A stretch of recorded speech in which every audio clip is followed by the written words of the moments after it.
Good morning అండి. ఈరోజు మనం మాట్లాడుకునేది తెనాలిలో చిరంజీవి గారు కానిస్టేబుల్ గారు ఇచ్చిన కంప్లైంట్కి నలుగురు యువకుల్ని నవీన్ అండ్ షేక్ బాబులాల్ అండ్ దోమ రాకేష్ అండ్ జాన్ విక్టర్ ఈ నలుగురిని ముగ్గురు అరెస్ట్ చేసి సిఏ గారు కొట్టడం నడి రోడ్డు మీద. అది కూడా పాత గంజా కేసుల్లో ఉండటం, తర్వాత వీళ్ళు మళ్ళీ మందు తాగుతూ ఉంటే అప్పుడు గంజా కేసుల్లో ఎవరు అరెస్ట్ చేయారో చిరంజీవి గారు ఆయన్ని పిలవడం, పిలిచి కొట్టడం, అంటే చంపేద్దాం అన్న ఉద్దేశంతో ఉన్నారని చెప్తున్నారు సిఏ గారు. అప్పుడు కుర్రోడు కాబట్టి ఆయన తప్పించుకున్నారు అన్నారు. దీనికి సాక్షి మీడియాలో దళితులపై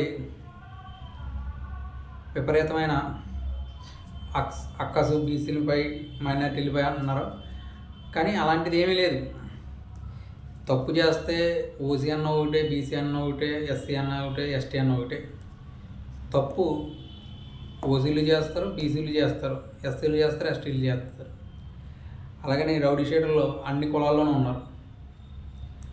అంటే మంచి చేసేవాళ్ళు మంచి చెప్తారు, చెడుగా ప్రవర్తించి చెడుగా ఉంటారు. ఒరిజినల్గా గంజా కేసులు అరెస్ట్ చేయరని ఉద్దేశంతో ఉన్నారు. ఇప్పుడు 2019లో గంజాయి అక్రమాలు, అలాగే నెక్స్ట్ దొంగతనాలు, ఇవన్నీ కేసులు వీళ్ళ నలుగురి మీద ఉన్నాయి. తర్వాత కొంతమంది చెప్పడం ఏది అయినా సరే గంజాయి కేసు వీళ్ళ మీద బనాయించి లోపడేయడం ఇవన్నీ చేస్తున్నారు, మాట్లాడితే తీసుకెళ్ళిపోతున్నారని వీళ్ళు ఆ రోజు నైటు కొట్టారని చెప్తున్నారు. మమ్మల్ని ఆ కేసులు పెడుతున్నారు కాబట్టి మేము కొట్టామని చెప్తున్నారు వీళ్ళు. కానీ అంతకుముందు గంజా కేసుల్లో ఈ నలుగురు ప్రధాన నిందితులు.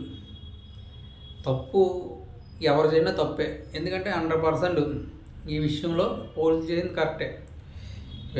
పోలీసుల వెర్షన్ ఏంటి అన్నది, అంతకుముందు ఏం జరిగింది అన్నది తెలీదు. అంటే గంజా కేసుల్లోనూ దొంగతనాల్లోనూ వీళ్ళు పట్టుబడ్డారు, రౌడీ షీటర్లు ఉన్నాయి ఈ నలుగురికి. ఈ నలుగురిని అరెస్ట్ చేశారు. తర్వాత ఇప్పుడు మీడియా అంతా కూడా, జనం అందరూ కూడా పోలీసుగా సపోర్ట్ చేస్తున్నారు, ఒక సాక్షి తప్ప. సాక్షులు ఏం చెప్తున్నారంటే మాట్లాడితే బనాయిస్తున్నారు మా మీద కేసులు, దాని గురించి మేము అడిగాం అని చెప్తున్నారు సాక్షిలో వేయటం. నెక్స్ట్ అంటే 2019లో జరిగిన ఇష్యూస్, తర్వాత 2022లో కూడా మా మీద కేసులు పెట్టి హింసిస్తున్నారు. తర్వాత ఇప్పుడు బాగా ఎక్కువైనాయి అని చెప్తున్నారు. వాళ్ళ వెర్షన్ అట్లా ఉంది. కానీ తప్పు ఎవరన్నా తప్పే. మరి నర్సీపట్నంలో సుధాకర్ గారు ఆయన దళితులే, ఆయన ఏం చేయాలో చూసాం, మాస్క్ అడినందుకు జగన్మోహన్ రెడ్డి గారు టైంలోనే.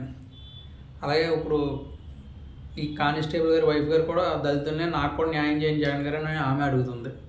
అంటే తప్పు చేస్తే ఎవరన్నా తప్పే.